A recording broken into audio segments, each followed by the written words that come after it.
I am here with Elizabeth Morgan and Peter Lysy, and they are the purveyors of the archives, everything to do with Notre Dame football, and in particular, Knute Rockne. I understand it is the 100th year anniversary of Knute Rockne's first win. Is that correct? Yes, it actually is. So we brought out a few things for you to look at today. As many people know, Knute Rockne was a student athlete here from 1910 to 1914, played varsity football and track. After he graduated, he stayed on helping out Jesse Harper in the athletic department, as well as an instructor in chemistry. And when He worked with Father Newland, right? Yes, yeah. So when Jesse Harper decided to retire in 1918, Knute Rockne was the natural choice to take over. And 1918 was an interesting season for football because of the war. There were some travel restrictions, so there was only one home game. And for Rockne, that ended up being a tie. So 1919 ends up being the first season that Rockne has a home win as head coach. The first game of the season was October 4th against Kalamazoo. So, Peter, where did they play this game? They played the game at Cartier Field, which was a little bit north of the stadium. I brought out a couple documents about the game. Okay, so let's go through them. First of all, Football Review.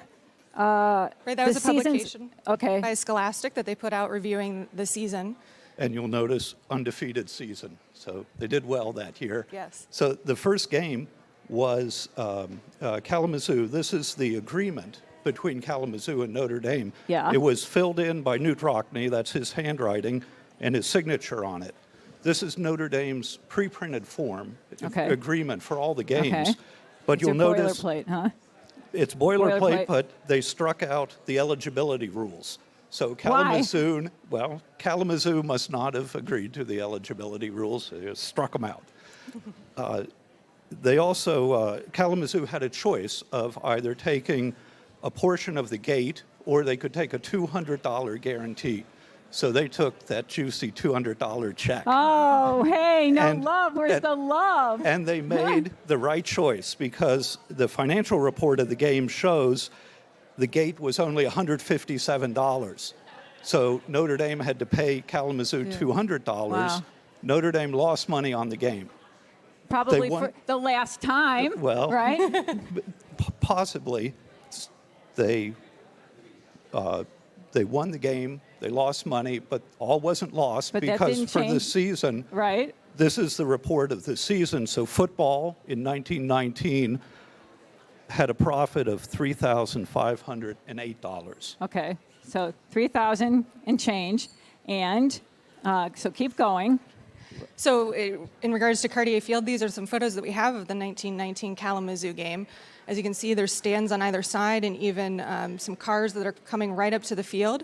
About this time, capacity was about 5,000 people. Okay. And Cartier Field was on the eastern side of campus, Library Quad, about where DCO Hall is today. This is an aerial shot of Notre Dame Stadium on dedication day against Navy in 1930. You can sort of see the outline of it here. It's being used as a practice field.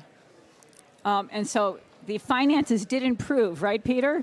Yes. As we went along in time. Yes, right? I brought out the audit report for the Athletic Association for the calendar year 1929. So 10 years later. 10 years later, things had changed. Here, let me help you. Yeah. Okay, so 10 years down the line, Yeah. we went from making 3,500. 3,500 and change And so for football. the year, right? For the year. Yes, and in 1929, the profit was $545,000. So more than half Go $1 million Irish. dollars. Yeah, luck of the Irish. Wow. You know, That's- things had changed. Notre Dame was big time in 1929. It was covered coast to coast in the newspapers. Games were broadcast on the radio. Subway alumni were springing up on the coasts and in between. So Notre Dame knew that it could fill a 50,000-seat stadium. And unfortunately, only had 2 more years with Knute before the just one. fatal plane One crash. season, and then Yeah, he died the yeah. next year. Yeah. So before we go, these things are absolutely priceless. Where can people come to see them? Right, so we are located in the Hesburgh Library. Well, anyone is welcome to come up and visit us if you want to do some research on Notre Dame history. We have tons of material. This is just only a tip of the iceberg. You can also visit us online at archives.nd.edu. We've digitized a number of materials, so if you aren't able to visit, you can do some research from home as well. Great. Thank you so much. Elizabeth Morgan, Peter Lysy, you guys are the best. Thank you so much.